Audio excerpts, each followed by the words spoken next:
ارشاد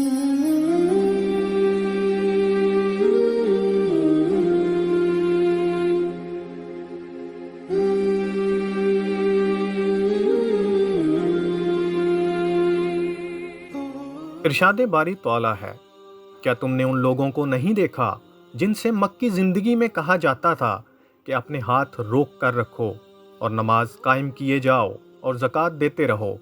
پھر جب ان پر جنگ فرض کی گئی تو ان میں سے ایک جماعت دشمن لوگوں سے ایسے ڈرنے لگی جیسے اللہ سے ڈرا جاتا ہے، یا اس سے بھی زیادہ ڈرنے لگی، اور ایسے لوگ کہنے لگے کہ اے ہمارے پروردگار، آپ نے ہم پر جنگ کیوں فرض کر دی؟ تھوڑی مدت تک ہمیں مہلت کیوں نہیں دی؟